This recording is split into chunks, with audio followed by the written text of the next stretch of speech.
Hi, my name is Amanda Breeden. I'm a student at Illinois Wesleyan University, and I'm going to tell my family's aid in dying story.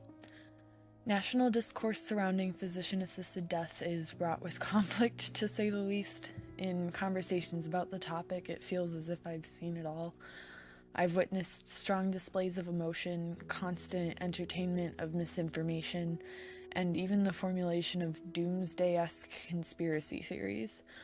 My support for aid in dying has been met with everything from worries about possible abuse of the medical profession to accusations of callousness to condemnation to hell. Lawmakers have accused me of politicizing the issue, but I maintain that I'm humanizing it because I've watched someone I love die of terminal cancer. If you have too, I empathize with you. If you haven't, I sincerely hope you never will. Either way, sharing stories is the best way to help people connect with one another, and I know no other way to sufficiently argue the importance of aid in dying than by sharing an anecdote.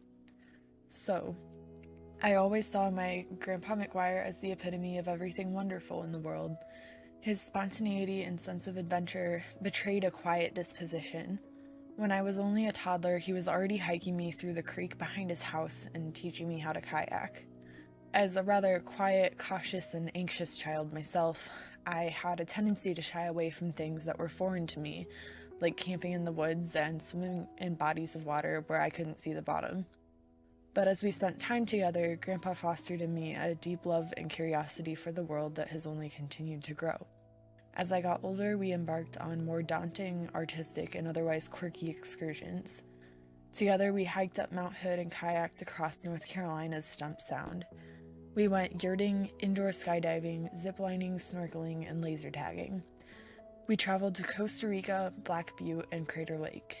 He obsessed with me over World War II era buildings, built igloos from the rare snow that came to his home in Oregon, fashioned musical instruments out of household objects with my sister, ran marathons, and was the boss hog of his Hood to Coast running team. Grandpa was a man of motion and exploration. His adventures were plentiful and diverse, and I'm thankful he shared many of them with me. For as long as I knew him, he was one of the most cultured people I'd ever met. Along with visiting all 50 American states, he had traveled to over 40 countries, not just as a tourist, but as a backpacker, a discoverer, an intellectual sponge, and a global citizen. He served as a court-appointed special advocate for children, bought hot meals to Portland's needy and elderly, taught English as a second language, gave loans to entrepreneurs in third world countries, and took Quran lessons just to learn about a different culture. Many of these experiences he shared with me in some way. He would practice Spanish with me, share his Kiva passwords so we could make microloans together, and cart me around Portland to meet his Meals on Wheels recipients. My mom always said that Grandpa could be talking to the garbage man or the CEO of a company, and an intellectually stimulating, mutually engaged conversation would ensue regardless. I believe it because I witnessed it. He was the embodiment of selflessness, a man who lived to help and understand his fellow human beings. In March 2015, Grandpa was diagnosed with pancreatic cancer.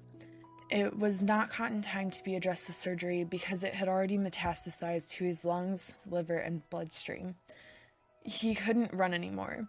He wasn't able to attend his kids' or grandkids' events without becoming exhausted halfway through.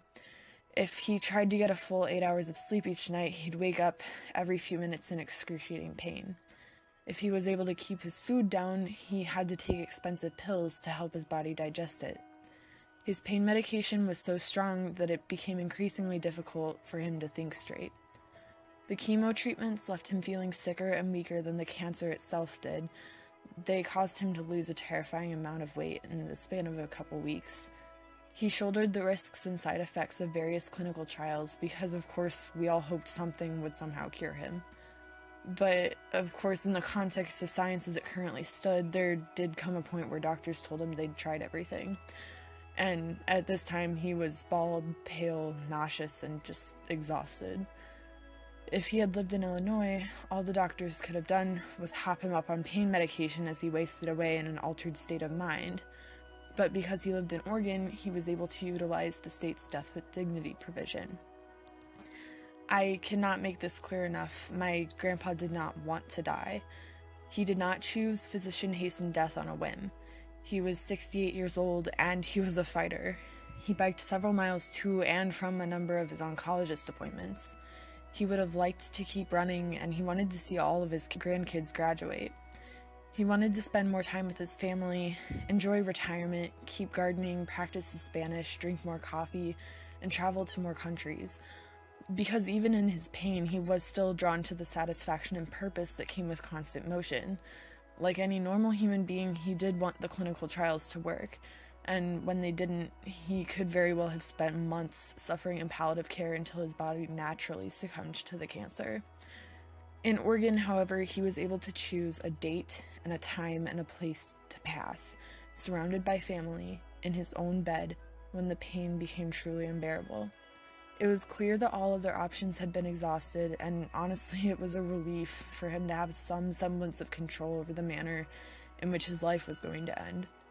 He didn't want to spend his last days immobilized by a disease that was eating his body from the inside out.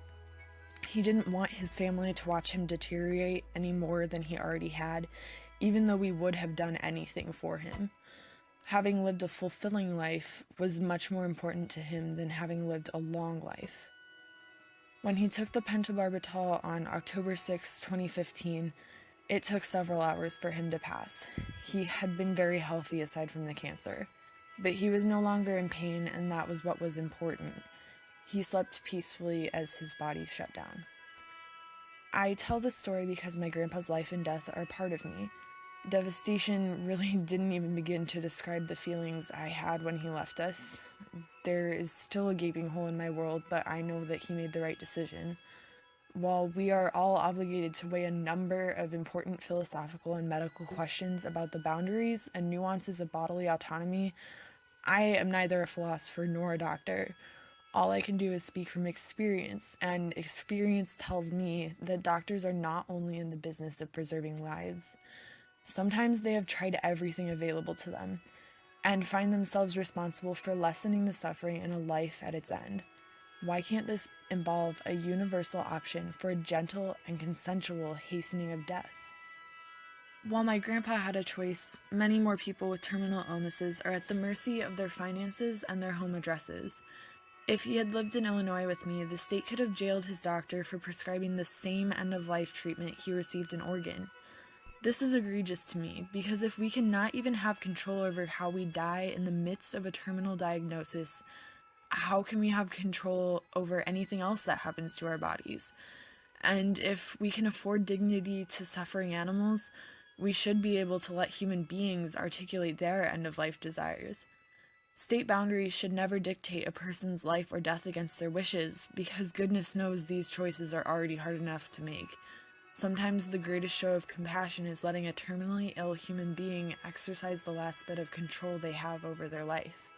Thank you.